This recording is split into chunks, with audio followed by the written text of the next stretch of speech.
안녕하세요 여러분, 이지피지입니다. 오늘 혼란스러웠던 하루 정리를 빠르게 한번 해보도록 하겠습니다.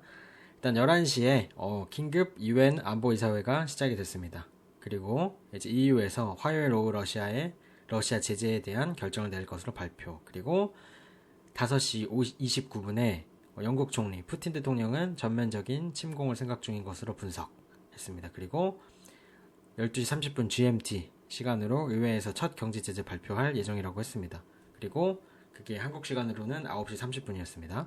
그리고 5시 46분 영국 총리가 러시아에 대한 영국의 제재는 가혹할 것이며 실질적 침공이 시작된다면 더욱 제재가 강화될 것이다. 그리고 7시 52분에 EU는 러시아 국채거래 금지를 논의 중이며 EU는 4단계의 제재를 도입 고려 중이다 라고 이렇게 말을 했습니다. 그리고 9시 8분부터 이제 막 이렇게 어마어마한 사건 사고들이 터졌는데요. 러시아 외무차관 노드스트림 2 가스관 중단 두렵지 않다. 그리고 2분 뒤에 러시아 외무차관 도네츠크 루안스크 공화국에 위협이 있을 시 그들을 지원할 것. 그리고 9시 35분에 영국 총리가 상황이 악화된다면 유럽 전체가 타깃이 될 수 있는 침략이 시작될 수도 있다. 이렇게 말했습니다. 그리고 11시 23분 기준으로 CME 페드워치에서 금리 분석을 했는데 25bp 상승 가능성은 71%, 50bp 상승 가능성은 32.5%라고 합니다.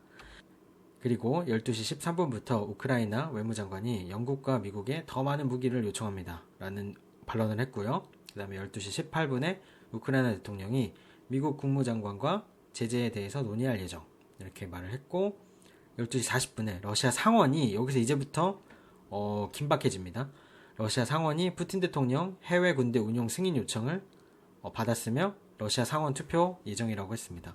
그러고 나서 41분에 바이든 대통령이 긴급하게 러시아 우크라이나 사태 관련해서 연설을 하겠다고 했습니다. 그리고 51분에 푸틴 대통령 우크라이나 분리주의 공화국과 조약 체결. 그리고 52분에 러시아는 도네츠크 루안스크 공화국 지역의 영토 보전을 위해 국토를 수호하고 방어하며 침략에 대응할 것입니다.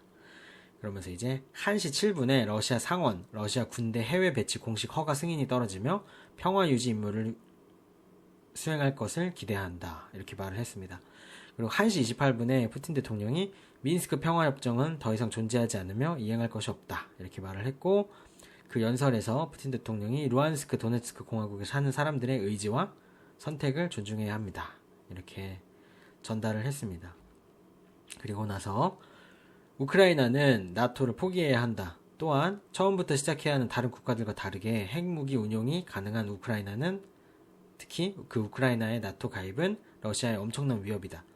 그러면서 이제 2시 43분에 군인 탑승한 군 호송대 트럭 100대가 우크라이나 국경으로 이동하는 걸 언론사들이 목격을 했다고 합니다. 그래서 이제 마지막으로 이제 바이든 대통령이 이제 연설을 했는데 노드스트림 2 차단할 것 그리고 현재 독일과 협력 중이다. 얘기 중이고 러시아 대외경제개발은행 VEB 아니면 군은행 밀리터리뱅크 은행 제재를 했으며 미국은 러시아와 싸우고 싶은 마음은 없다. 하지만 일단은 지켜야 되기 때문에 발트해 연안국의 안전을 위해서 추가 병력과 장비 배치 승인을 했습니다.